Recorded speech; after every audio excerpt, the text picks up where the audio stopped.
안녕하세요. 반찬 가게를 하고 있는 30대 여자입니다. 일생일대의 기회를 주거나 받아본 적 있으신가요? 저는 정말 마지막 기회를 누군가에게 준 경험이 있는데요. 그 사람은 그 기회의 의미나 무게를 전혀 알지 못하고 안일하게 뻥 하고 차버렸어요. 그리고 손 안에서 한 줌의 재로 변해버린 그 기회를 부여잡고 엉엉 울면서 제발 다시 한번 달라고 사정사정을 했습니다. 그런데 일생일대의 기회가 그냥 일생일대라는 말이 붙은 게 아니잖아요. 이미 놓친 기회에 목매다는 건 버스 떠난 뒤에 손 흔들기처럼 의미 없는 일이죠.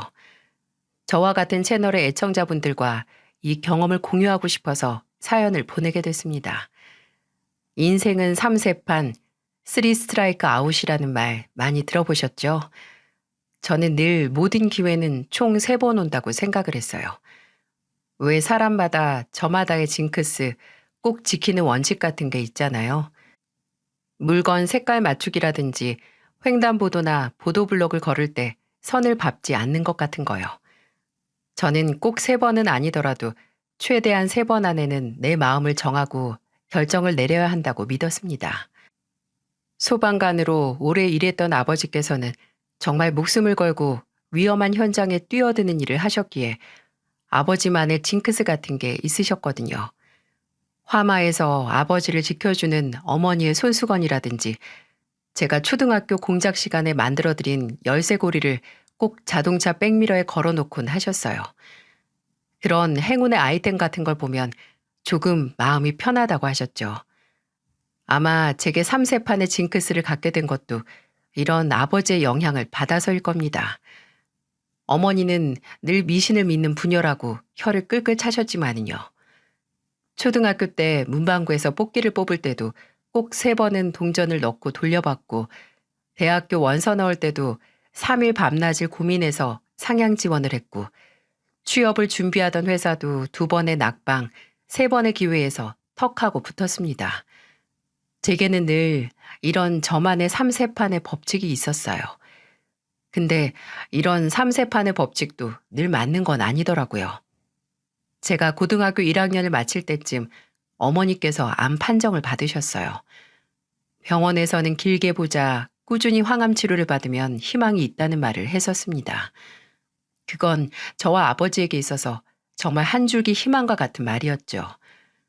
저는 조금이라도 희망을 놓지 않고 나 자신의 마음을 다잡기 위해 3세판의 법칙을 생각했습니다. 내가 고등학교 3학년이 됐을 때 어머니의 병이 눈 녹듯이 없어질 거다. 완치받을 수 있다 하고요. 하지만 3세판의 법칙은 무참하게도 저를 배신하고 말았어요. 어머니는 제가 고등학교 2학년일 때 세상을 떠나셨습니다. 한순간에 어머니를 잃고 또 제 인생의 중심을 잡아주던 법칙 또한 잃어버리고 만 거죠. 수험생이던 시절 어머니의 빈자리를 더욱더 크게 느꼈어요. 소방관으로 일하시던 아버지는 근무 시간 때문에 제게 신경을 더 쏟지 못하는 걸 매번 미안해하셨고 그래서 할머니께서 집으로 들어오셔서 저를 돌봐주셨죠. 아버지는 늘 어머니의 빈자리를 제대로 못 채워준다고 죄책감을 느끼셨지만 누구보다 아버지가 훌륭한 일을 하시고 또 얼마나 저를 사랑하는지 전 잘 알고 있었습니다.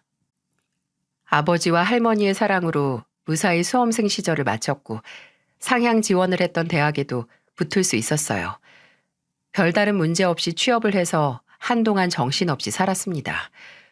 그러다 가장 친한 친구의 결혼을 계기로 저는 내 인생에 득이 될지 아니면 독이 될지 모를 남자를 만나게 됐어요. 그게 바로 제 남편이었죠. 친한 친구가 결혼식 후에 신혼여행에 다녀오고 나서 예식에서 도움을 준 사람들을 모아서 식사를 대접한다고 절 초대했어요. 정말 친하고 연이 오래된 친구라서 결혼식 날 신부인 친구 옆에서 이런저런 잡일을 도맡아 하는 가방순이 역할을 했었거든요. 초대된 자리에는 사회를 맡았던 사람과 축의금을 담당했던 사람들 등등 꽤 여럿이 모였더라고요. 그리고 그중에 제 남편이 있었고요. 제 친구 신랑의 친구였는데 처음에는 그다지 눈에 들어오지 않았어요. 좋은 밥 얻어먹고 가자 하고 가볍게 간 자리였는데 남자가 눈에 들어올 리가요.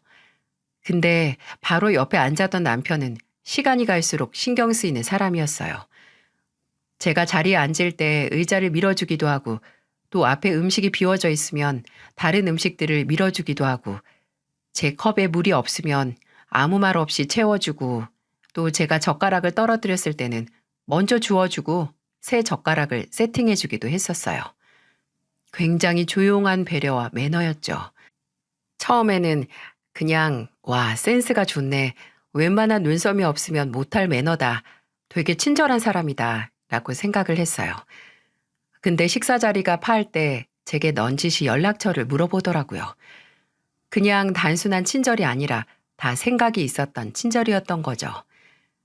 일반 중소기업에 다닌다고 했는데 제가 그때 만나는 사람도 없었고 이렇게 센스 있는 남자 어디서 다시 만나겠어 라는 생각에 가볍게 만나보자 하고 번호를 건네줬어요.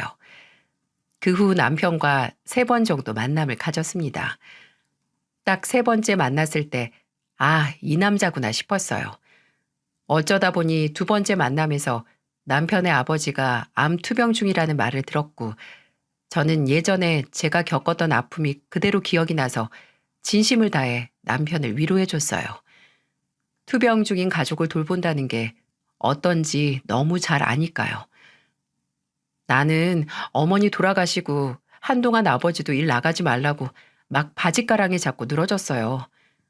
아, 아영 씨 아버님께서 소방관이라고 하셨죠? 가족들이 걱정이 많은 직업이긴 하죠. 맞아요. 어머니도 이러는데 아버지까지 일하시다가 사고라도 나면 진짜 생각도 하기 싫었거든요. 그래서 한동안은 학교에서 매일 핸드폰만 붙잡고 있었어요. 혹시 아버지 잘못됐다는 연락 받으면 어쩌지 하고 쉬는 시간마다 아버지한테 전화하기도 했어요.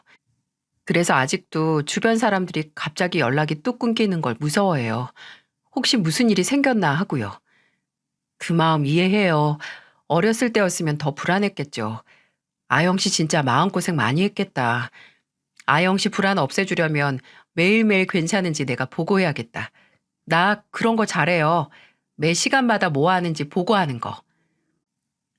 그 후로 남편은 그 말이 진심이라는 걸 증명하는 것처럼 제가 먼저 연락을 안 해도 또 답장을 안 해도 제가 밥은 먹었는지 뭘 먹었는지 출근했다, 퇴근했다, 뭐 먹고 싶은데 같이 먹어줄래요?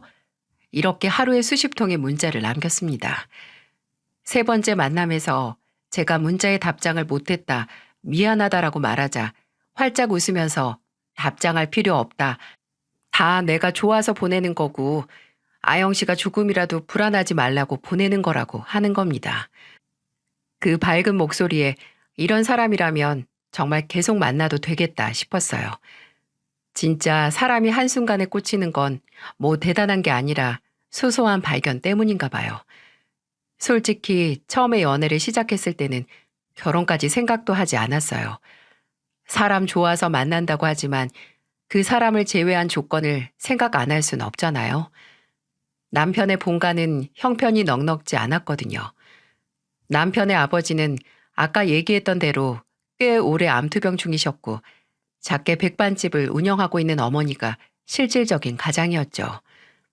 그나마 남편이 취업을 해서 생활비를 본가로 보내서 조금 여유를 찾았긴 했어도 그래도 늘 내일을 걱정하며 살 정도였습니다.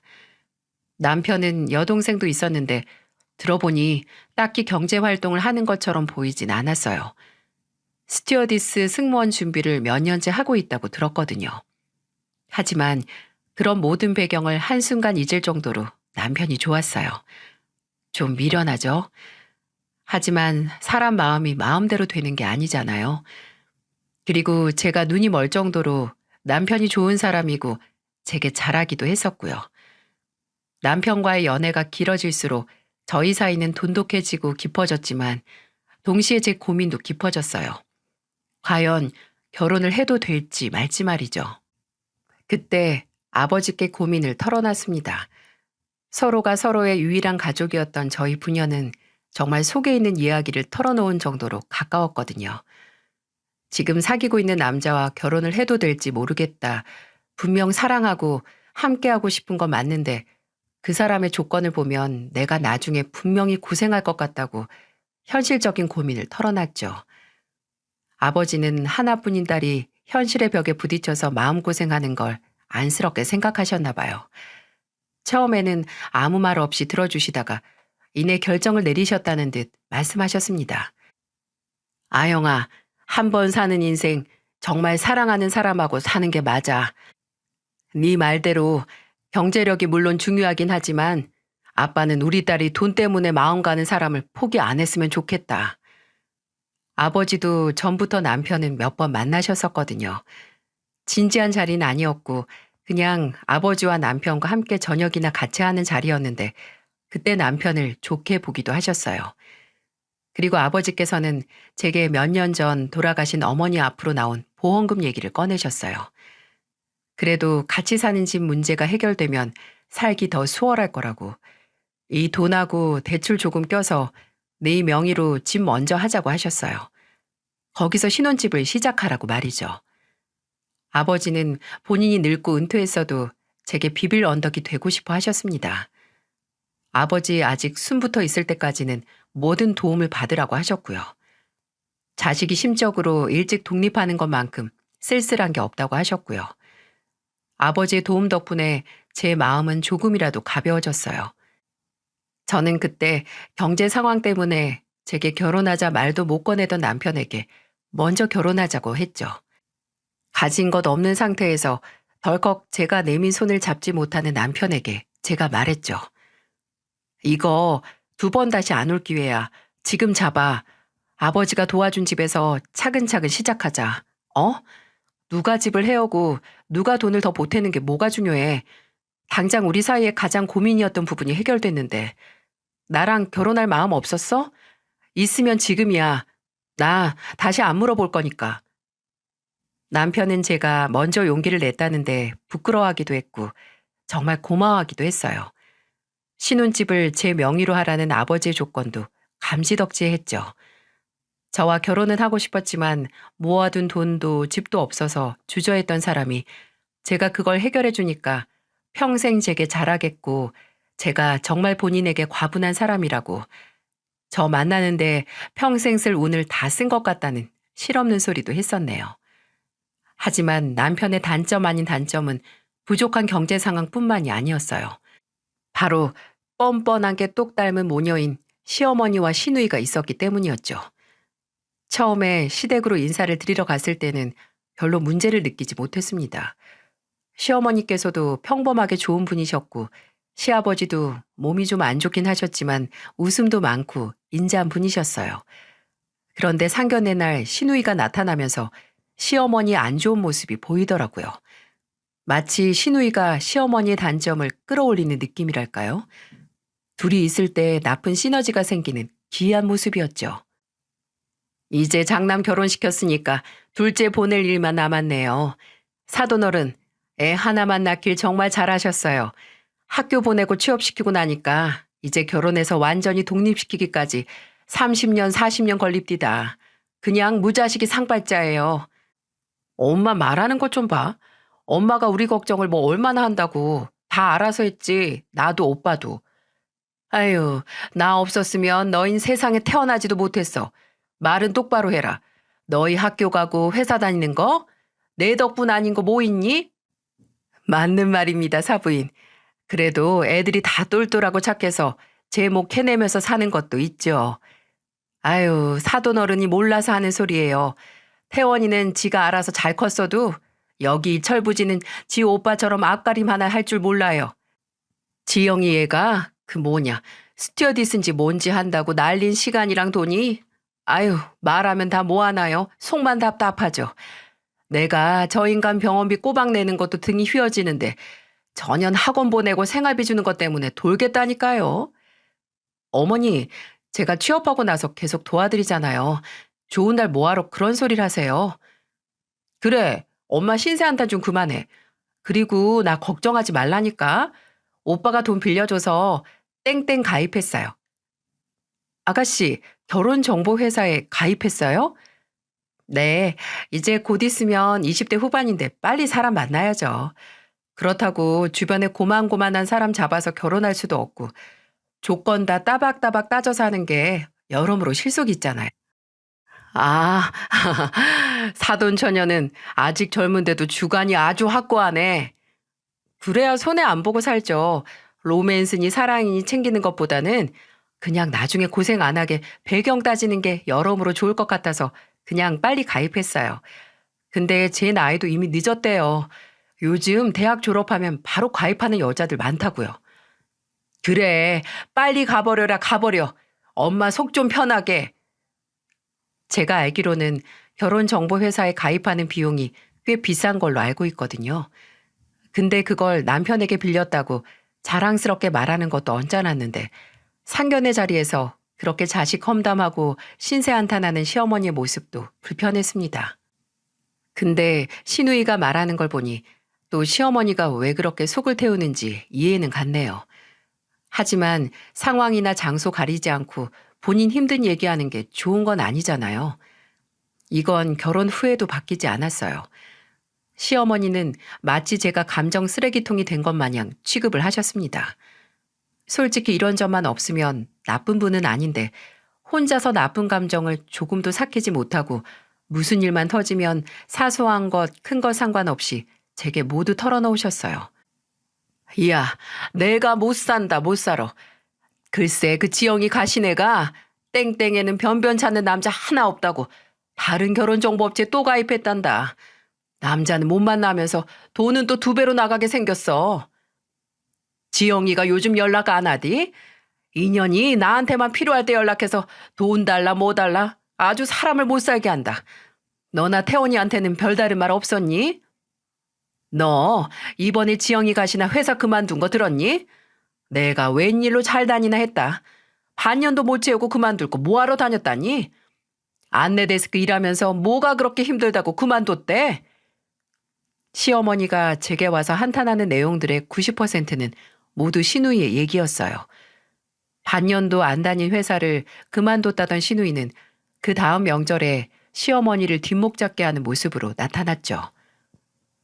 어머머머, 너 얼굴에 칼 대려고 회사 그만둔 거야? 나 원래 수술 비용 때문에 거기 다닌 건데 돈만 모이면 바로 그만둘 예정이었어. 내가 말 안 했나? 그렇습니다.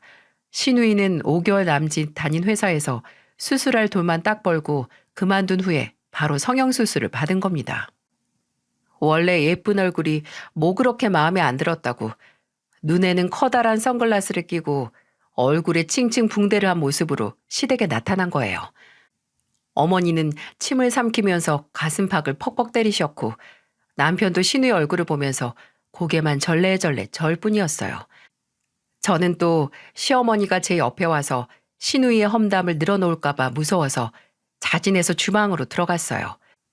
그런데 아니나 다를까 시어머니는 비척비척 주방으로 들어와서 제 옆에 턱하니 서서 그 가벼운 입을 열었습니다. 도대체 무슨 생각인지 모르겠다. 딸년 30 넘기 전에 철드는 꼴 못 보겠구나.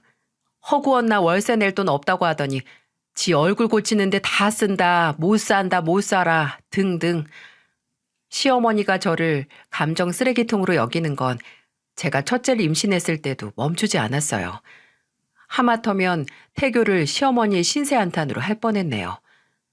남편은 매일같이 시어머니 우는 소리만 듣는 제가 안쓰러워서 시어머니한테 나한테 하라고 왜 저 사람을 괴롭히냐. 요즘 배가 무거워서 잠도 못 자는데 좀 쉬게 해주라 말을 했죠. 하지만 시어머니는 여자끼리 통하는 게 있다고 네가 뭘 아냐고 하시면서 굳이 정말 굳이 저를 찾으셨어요. 그리고 첫째를 낳고 나서 저는 눈에는 눈, 이에는 이 작전으로 시어머니의 폭포수어 같은 고민 상담을 막아버렸습니다. 도저히 하루도 안 거르고 시어머니의 우는 소리를 들을 수가 없어서 이제는 제가 먼저 시어머니에게 전화를 하거나 찾아가거나 했어요. 시어머니가 일하는 백반집까지 찾아갔습니다. 가서 시어머니가 입을 열기도 전에 제 얘기부터 속사포처럼 늘어놓았죠. 어머님, 저 진짜 못 살겠어요. 애들은 왜 그렇게 잠이 없는지. 얘, 오늘 새벽까지 안 잠들고 저 괴롭힌 거 아세요? 어머님 손녀가 엄마 잡아먹으려고 태어났나 봐요. 태원 씨도 어렸을 때 이랬어요? 그 사람 애가 울어도 깨지도 않아요. 저는 애기 때 진짜 순하고 울지도 않은 애기였다고 하는데 누굴 닮아서 이러는지 제가 이 눈 밑에 보이세요? 다크서클이 까맣다 못해 시퍼렇게 생겼다니까요. 이래가지고 제가 회사 복직이나 할 수 있겠어요? 정말 미치겠어요. 왜 애 먼저 낳은 친구들이 애는 최대한 미루고 생각 있으면 딩크로 살라는지 알겠다니까요. 어머니 말이 맞아요. 무자식이 상팔자예요, 상팔자. 이것만 들어도 확 질리시죠? 제가 시어머니가 뭐라 입을 열기도 전에 죽는 소리를 했더니 시어머니는 그래. 애들이 하는 일이 우는 일이다. 우는 일. 피곤하면 어여 들어가. 나도 가게 준비해야겠다. 이런 식으로 미적지근하게 나오시더라고요.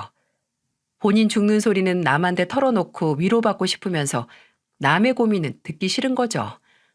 몇 번 이런 식으로 시어머니가 좀 제게 감정 찌꺼기를 무단 투기하려고 한다 싶으면 저 먼저 제 얘기를 늘어놓았죠. 회사 복직한 후에는 괜히 같이 일하는 사람 얘기도 지어내서 우는 소리하고 첫째 낳고 2년 뒤에 둘째 가졌을 때는 낳아야 할지 말아야 할지 모르겠다. 지금 살림으로 애 2명이 괜찮을까요? 하면서 마음에도 없는 소리하고 또 둘째 낳고 회사 그만두면서 반찬 가게 열 준비할 때 이게 맞는 건지 모르겠다. 미래가 깜깜하다 하면서 온갖 유난을 다 떨었습니다. 아무리 친한 친구가 고민이라고 늘어나도 계속 들으면 질릴 만한 이야기를 쉬지도 않고 하니까 시어머니도 점점 제게 연락하는 빈도수가 적어졌어요. 남편은 이런 제 작전이 먹히는 걸 몇 년 지켜보면서 저에게 진짜 대단하다고 박수를 치더군요. 저는 둘째를 낳고 반찬 가게를 냈는데 이미 2번째 임신을 했을 때 어느 정도 마음 먹었던 일이었어요. 집에 입은 느는데 그 당시 저랑 남편의 수입으로는 조금의 여유가 생기지 않을 것 같더라고요. 결혼하고 몇 년 안 됐을 때 남편이 본인 사업을 시작하고 싶을 때는 헤어질 각오로 반대했거든요. 근데 제가 제 가게를 한다니까 남편 반응이 미적지근했죠. 근데 남편은 그때 정말 아무런 준비 없이 사업병이 들었던 거고 다행히 제게는 재주 아닌 재주와 전수받은 비전이 있었어요. 원래 돌아가신 어머니께서 반찬 가게를 하기도 하셨었고 또 그 솜씨를 시어머니였던 친할머니께 배운 거였거든요. 할머니와 함께 살 때 할머니께서 아빠 집에 없을 때 라면으로 혼자 끼니 때우지 말고 간단한 재료로 반찬 떨어지면 직접 해먹으라고 이면지에 만드는 법 몇 가지 적어주셨던 게 할머니 집 반찬 레시피의 시작이었죠. 손맛은 대대로 전해져 내려온다고 저도 그런 손맛을 내리사랑으로 전수받았습니다. 둘째를 낳고 회사를 그만두고 몇 달 후에 가까운 아파트 상가 1층에 반찬 가게를 열었어요. 근데 제가 반찬 가게 한다고 하자마자 저희 시어머니가 뭐라고 하셨는지 아세요? 너 반찬 가게 하면 이제 내 식당에 반찬 뭐 할지 걱정 없겠다. 괜찮은 거 몇 가지 샘플인지 뭔지 보내봐. 내가 맛을 보고 괜찮으면 고를게. 좀 보내봐라. 솔직히 시어머니의 백반집에 반찬 몇 가지 만들어 보내는 게 그렇게 어려운 일은 아니었어요. 그런데 아주 당당하게 당연한 거 요구하는 모습이 너무 얄밉더라고요. 아니 그 반찬도 다 재료비 들고 제 힘들여서 만드는 건데 뭐가 그리 쉬운 것처럼 말씀을 하시는지. 그래서 그냥 정말 간단한 밑반찬 몇 가지만 싸서 보냈었어요. 그리고는 고맙다는 말도 없으셨고요. 그저 뭐는 짜고 뭐는 좀 시다. 미향을 더 넣어라. 고춧가루 좀 넣은 거 써라 등등. 아니 그럼 직접 만드시던가요. 그 후로는 어머님 식당에 맛있는 것만 파시라고 하고 안 보냈어요. 시어머니가 얼마나 제 반찬을 미적지근하게 평가를 해도 다행히 가게 오픈하고 동네에서 소소하게 소문을 타서 장사는 잘 됐어요. 기본적으로 예전에 다니던 회사 월급보다도 돈이 남았고 남편 월급보다도 잘 벌 때가 많았으니까요. 제가 만든 반찬을 드신 아버지는 할머니와 어머니 솜씨 그대로라고 너무 신기하다고 하시면서 좋아하셨죠. 확실히 추억은 맛에 깃드는 것 같았어요. 제 반찬 가게가 소소한 성공을 누릴 때 시댁에도 경사 아닌 경사가 일어났어요. 드디어 그렇게 결혼에 투자를 하던 시누이가 드디어 결혼을 하게 된 겁니다. 근데 그게 좀 좋아야 하는 건지 의문이었던 게 시누이가 그렇게 만나고 싶어 했던 능력 있는 남편감은 맞았어요. 무려 의사였거든요. 남자는 사짜 직업 아니면 쳐다도 안 본다고 결혼정보 회사에도 못 박았던 시누이가 원하던 대로였죠. 근데 글쎄 나이 차이가 15살이나 연상인 남자였어요. 제 남편보다 나이가 훨씬 많았죠. 아무리 직업이 좋아도 시누이가 30대일 때 남자는 50을 바라보는 사람은 좀 그렇지 않나요? 아니, 사람이 좋으면 나이가 상관이 없긴 해도 제 친동생이었으면 다시 한번 생각하라고 할 만한 결혼이었죠. 하지만 시어머니와 남편은 오히려 후련해 했습니다. 드디어 집안의 철부지가 결혼이라도 해서 독립하는구나 하는 심정이었을 겁니다. 무엇보다 시누이가 그 결혼에 만족스러워 했으니 뭐 할 말이 있나요? 결혼 전에 집안에 소개시킨다고 데려왔을 때는 솔직히 얼굴은 원래 나이보다 더 들어 보이기도 했고 시누이와 키 차이도 얼마 안 나서 시누이가 정말 철저하게 직업만 봤나 보다 했거든요. 근데 대화를 해보니 시누이에게 다정하게 하고 일에 집중하면서 사느라 결혼을 미뤘다고 하는데 사람 인성은 참 좋아 보였어요. 시누이가 눈 시퍼렇게 뜨고 조건만 보고 시작한 관계라 하더라도 뭐 결과가 좋으니 괜찮은 거 아닌가 했죠. 하지만 결혼이라는 게 결과가 아니더라고요.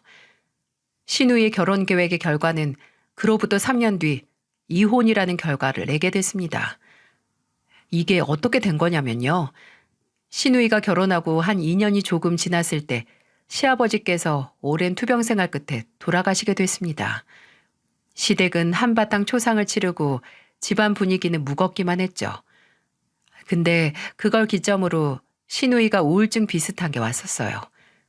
그때 시누이가 출산한 지 얼마 되지 않았던 터라 시아버지의 죽음, 출산으로 아마 심적으로나 신체적으로 많이 지쳤었나 봐요. 남편은 시어머니를 통해서 이 소식을 들었고 제게 상담을 하더라고요. 지영이 걔가 산후 우울증인가?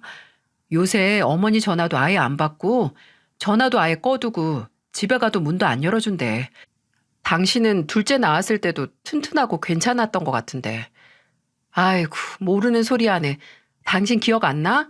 나 예희 낳았을 때도 윤호 낳았을 때도 몸무게 10kg는 빠졌었어. 입덧도 심하고 심지어 윤호 낳았을 때는 계절 때문에 여름도 타서. 그랬나? 나 정말 늙긴 늙었나 봐. 기억이 안 나네. 안 나겠지. 내가 일찍 들어오라고 몸이 뭉쳐서 풀어달라고 해도 매일같이 회식하고 나 정말 그때 당신 가만히 안 두고 싶었어. 당신 예의 낳고 나서 각서도 썼잖아. 둘째 생기면 절대로 나한테 충성한다고. 근데 그 각서는 그냥 종이짝 취급하고 무시했지. 아휴, 미안 여보.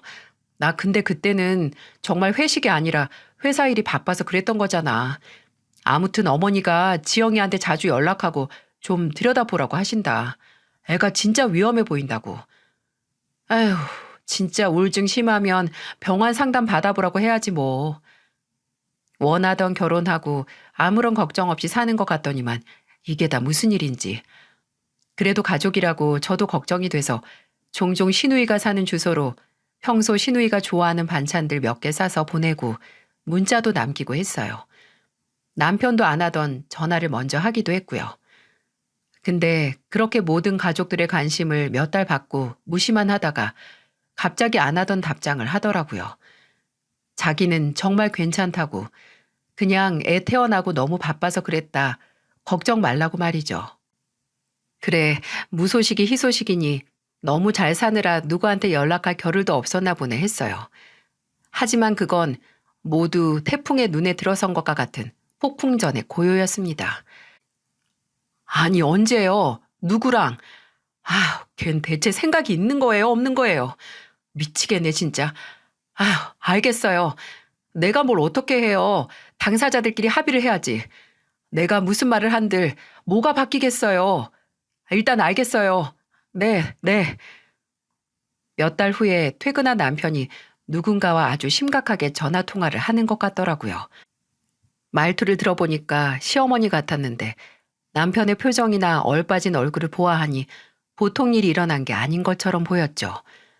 저는 남편이 전화를 끊자마자 물었습니다.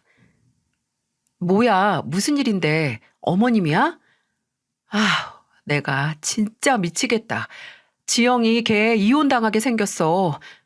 뭐? 아니, 아가씨가 왜? 애 태어난 지 얼마나 됐다고. 결혼한 지 3년도 안 됐잖아. 얘 남자 만났나 봐. 바람 피우다가 걸려서 지금 매제가 소송한다고 난리 났대. 그래서 조카랑 같이 쫓겨나서 본가에 가 있다나 봐. 그때 시어머니는 시아버지가 돌아가시고 방 3개였던 낡은 빌라를 정리하고 방 하나짜리 아파트로 이사를 하셨거든요.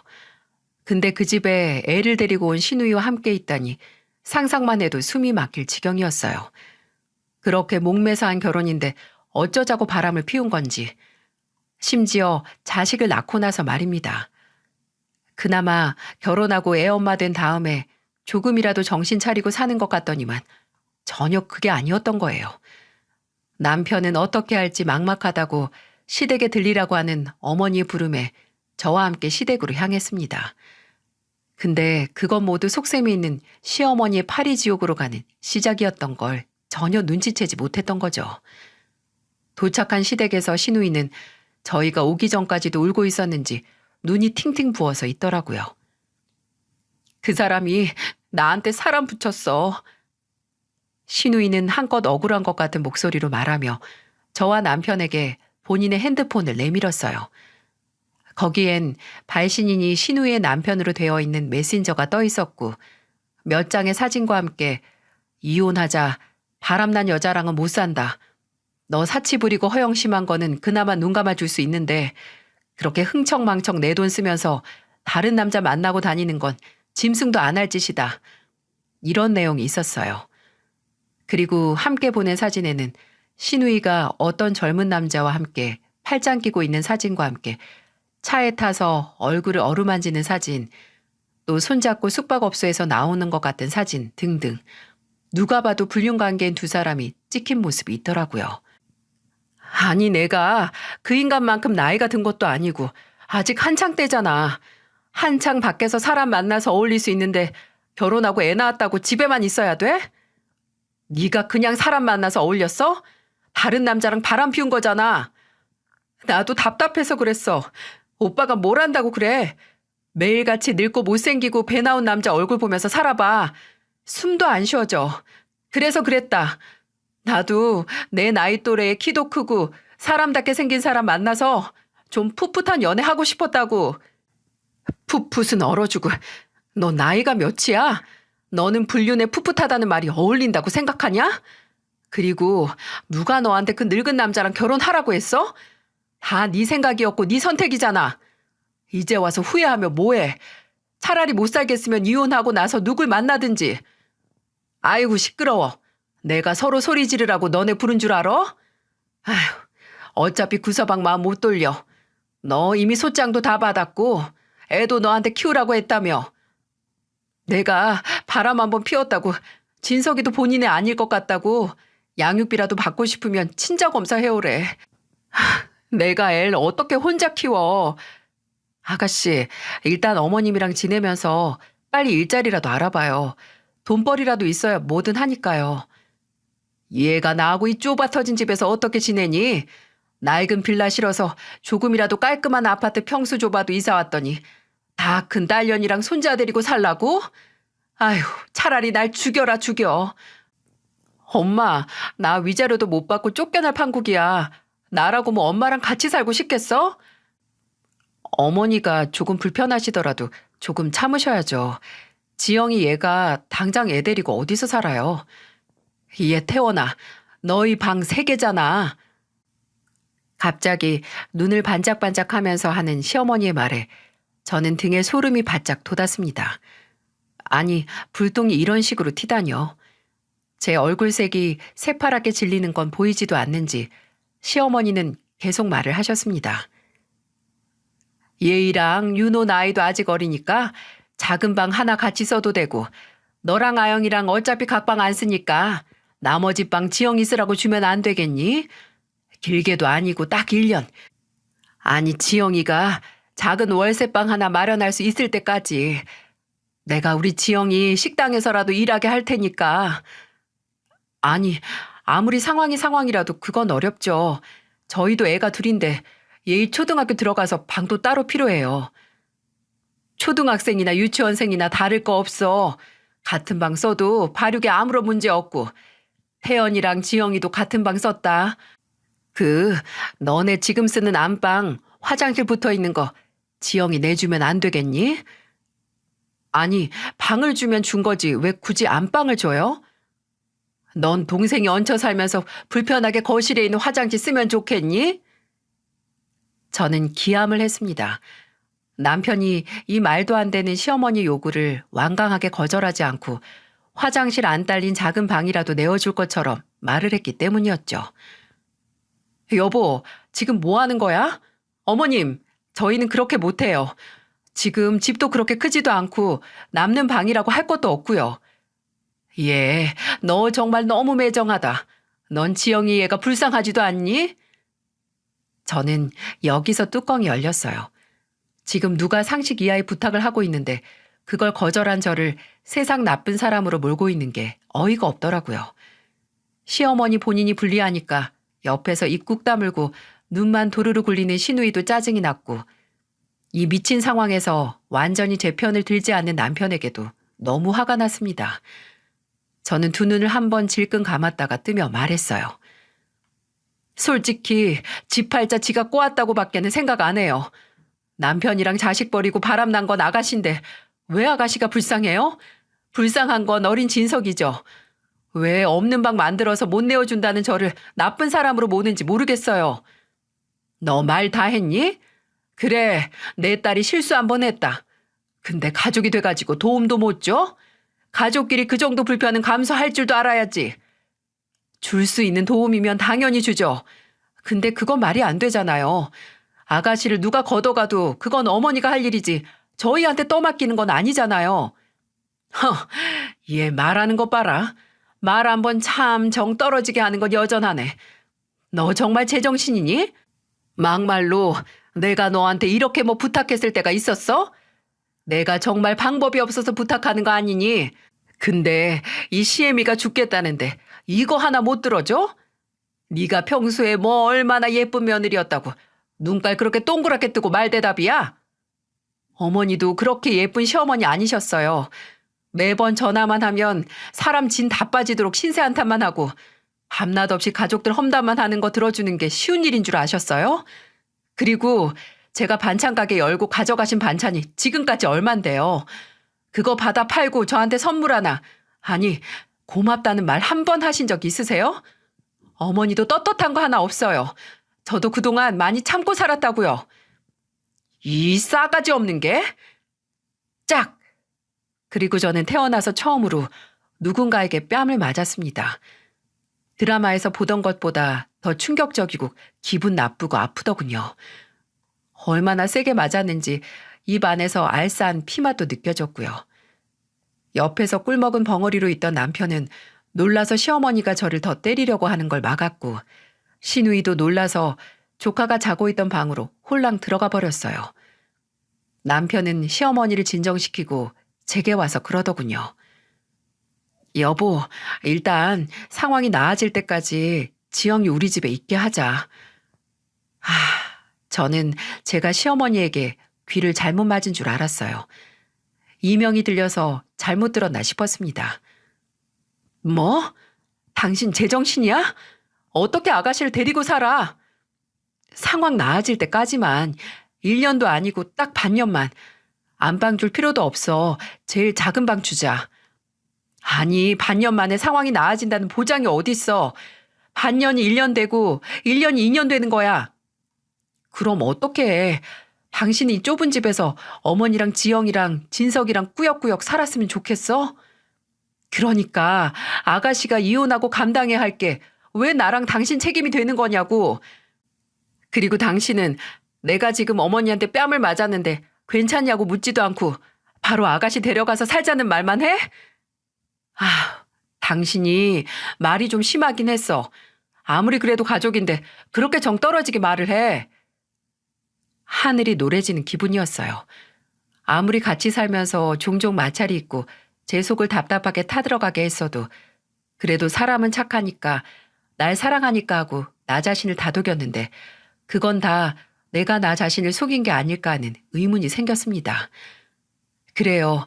좋은 게 좋은 거고 굳이 갈등을 만들 필요는 없습니다.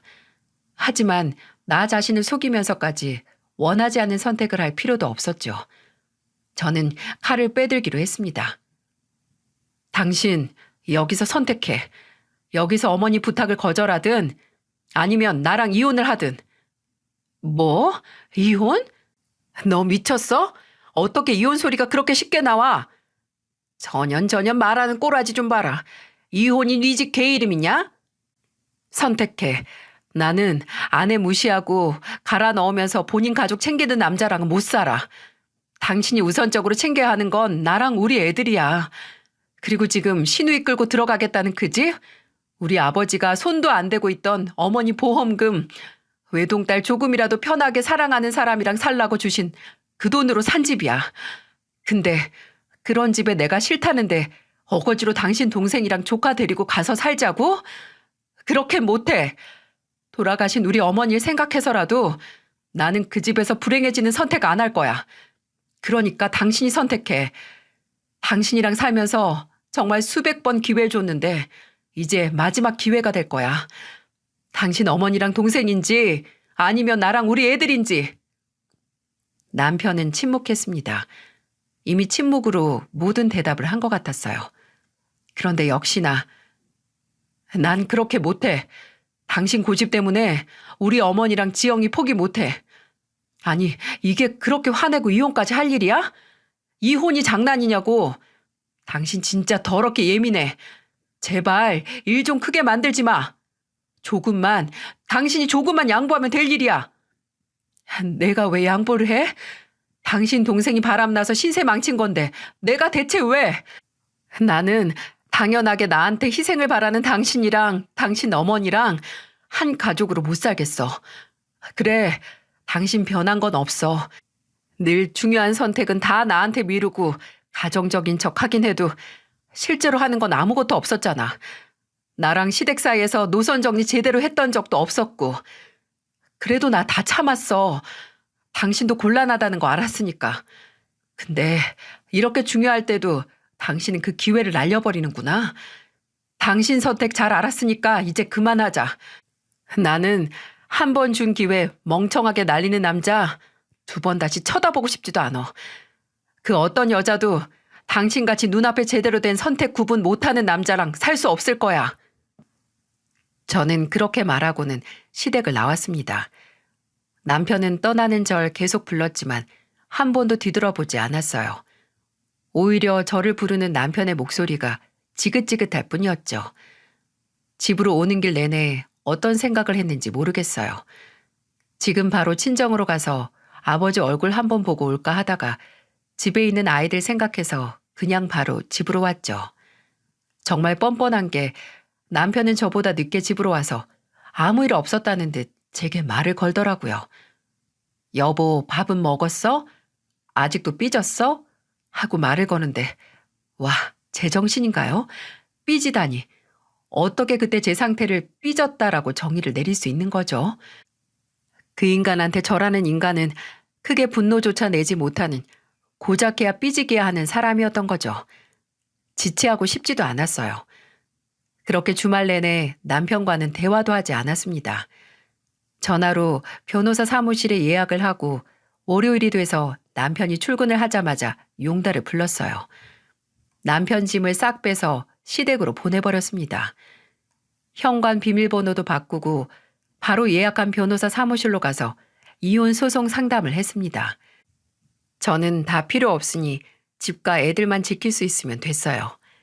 집은 어차피 80% 이상 아버지가 주신 돈이었고 나머지는 대출, 그나마도 이자나 원금은 거의 제 수입으로 나가고 있었습니다. 남편의 월급이 2, 300만 원 근처인데 그건 거의 카드값이나 냈었고요. 변호사는 집은 지킬 수 있지만 단독 양육권은 지켜보자고 했죠. 그렇게 그날 바로 이혼 소장까지 작성을 하고 집으로 돌아왔어요. 그리고 남편이 퇴근해서 집에 돌아올 시간이 되어갈 때쯤 다급하게 문을 두들기는 소리가 들리더군요. 몇 번을 비밀번호를 눌렀는데 문이 열리지가 않으니 놀라서 제 이름을 부르며 문 열어달라고 무슨 짓이냐고 하는 겁니다. 애들은 아빠 목소리 듣고 문을 열어주라고 해서 방으로 들여보냈어요. 그리고 현관 앞으로 가서 말했죠. 애들이 다 듣고 있어. 애들한테 못 볼 걸 보여주기 싫으면 아파트 앞에 카페에서 기다려. 내가 나갈 테니까. 거기서 말해. 아니, 이게 무슨 짓이야? 내가 내 집에 왜 못 들어가? 너 이 문 못 열어? 이 집이 어떻게 당신 거야? 우리 아버지가 사준 내 이름으로 된 집인데 나는 어차피 당신하고 더 할 말도 없어. 아쉬운 사람이 우물 파는 거지. 나랑 대화하는 기회마저 잃고 싶으면 문 앞에서 밤 새우던가. 현관 문 밖에서 남편이 허탈한 한숨을 쉬는 소리가 들리고 알겠다고 카페에서 기다리겠다고 하는 목소리가 들렸습니다. 어디 애간장 태워봐라 하는 생각으로 40분 정도 뒤에 그 카페로 나갔습니다. 남편은 목이 탄 건지 그새 음료 2개는 시켜서 싹 비웠더라고요. 저는 다리를 달달 떠는 남편 앞에 가서 앉았습니다. 남편은 제 얼굴을 보자마자 세상 억울한 사람처럼 말했죠. 어떻게 그렇게 독하냐? 어머니한테 전화 왔어. 네가 뭔데 내 짐을 왜 글로 보내는데? 그럼 어디다가 보내? 당신 집 따로 있어? 그래, 내가 잘못했어, 어? 그러니까 이쯤에서 그만두자. 지영이도 그냥 어머니랑 지내라고 할게. 내가 생각이 짧았어. 아니, 당신 하고 싶은 대로 해. 불쌍한 동생도 끼고 살고 사랑하는 어머니도 끼고 살아. 내가 빠져줄 테니까. 내가 사과하잖아. 어떻게 이렇게 쉽게 이혼을 해? 쉽다고? 당신은 이게 쉬워 보여? 나는 분명 당신한테 기회를 줬어. 그거 우습게 알고 날려먹은 건 당신이고. 당신 선택 존중할게. 그러니까 잘 살아. 나 없이. 아영아, 너 어떻게... 내가 분명히 말했지. 이게 마지막 기회일 거라고. 그 말 흘려들은 건 당신이야. 난 똑바로 말했어. 나 이미 오늘 이혼소장 다 쓰고 왔어. 그러니까 또 기회 달라는 둥, 다시 시작하자는 둥, 말도 안 되는 소리 하지도 마. 당신이 이렇게 멍청하게 나올수록 없는 정도 더 떨어지니까. 그렇게 눈썹이 한껏 찌그러진 남편을 두고 카페를 나왔습니다. 왜 여자들이 이혼할 상황에서도 끝까지 아니라고 인정을 안 하는지 그 마음이 이해가 갔어요. 이 남자가 내가 생각했던 그런 사람이 아니고 마땅히 헤어질 만한 사람이라는 걸 인정했을 때 미친 듯이 나 자신이 한심해지더라고요. 도대체 왜 이 사람을 선택했을까? 정말 사람 보는 눈도 없다. 어떻게 이런 남자랑 계속 살았고 왜 이렇게 끝을 보고서야 알았는지. 하지만 이걸 한 번은 인정을 해야 비로소 저 자신이 자유로워지는 것 같았어요. 잠깐의 고통으로 제 남은 인생을 구원할 수 있었네요. 그 후로 남편은 각설이 마냥 집 앞으로 찾아와 용서를 빌었습니다. 정말 구질구질하죠? 그 꼴 보기 싫어서 한동안 가게 문도 닫고 친정에 가서 살았어요. 변호사를 통해서 스토킹으로 신고할 수 없냐고 상담도 했었고요. 이혼 소송이 마무리되기 전까지 포기를 못해서 그건 또 그것대로 괴로웠습니다. 나중에는 어머니까지 술 한 잔 걸치고 전화를 하셨더라고요. 02로 시작하는 번호라서 생각 없이 받았는데 시어머니 식당 전화였습니다. 제 목소리를 듣자마자 곡소리를 내면서 제 이름을 불러서 깜짝 놀랐다니까요. 아영아, 나 좀 살려주라. 내가 다 늙어서 다 큰 자식들이랑 방 한 칸 있는 집에서 살아야겠니? 제발 우리 태원이 좀 봐줘. 내가 잘못했다. 내가 당장 내 딸년 앞날이 걱정돼서 그랬어. 미안하다. 태원이 요즘 회사도 잘 안 나가. 잘린 건지 뭔지 모르겠는데 매일같이 술만 먹는다. 제발 사람 하나, 아니, 가족 전체 살린다고 생각하고 우리 태원이 좀 데려가 주라. 내가 정말 못 살겠다. 못 살겠어. 가족끼리 그 정도 불편쯤은 감수해야죠. 저는 이제 가족이 아니라서 뭐 할 수 있는 게 없네요. 어머니랑 아들이랑 딸이랑 손자랑 열심히 사세요. 너무 냉정한 것 같나요? 하지만 정말 저는 이제 그 집 식구가 아닌걸요. 제게 가족은 저희 아버지와 제 자식들 뿐입니다. 당연하게 제게 일방적인 희생을 강요하는 사람들이 어떻게 제 가족이라고 할 수 있겠어요? 저는 분명 전 남편에게 3세판이 아닌 무수한 기회를 줬었고, 그중 가장 중요한 기회를 줬을 때 코웃음 치며 무시한 건 전 남편의 선택이었죠. 떠 먹여줘도 못 받아먹는 놈에게 또 반찬 떠주면 뭐하나요? 기회도 사람 봐가면서 줘야 한다는 걸, 그 기회의 가치를 알아보고 본질을 아는 사람에게 줘야 한다는 걸 뼈저리게 깨달았습니다. 이제 와서 지난 시간을 후회해서 뭐 하겠어요? 이제라도 제 눈이 개안하고 풍향을 돌려 제대로 된 방향으로 나아갈 수 있는 기회를 얻었다는 걸 다행으로 여겨야겠죠. 여러분이 누군가에게 주는 기회는 너무나 귀중한 기회랍니다. 그 기회의 가치를 아는 사람에게 기회를 베푸시길 바랍니다. 모두들 건강하시고 행복하세요.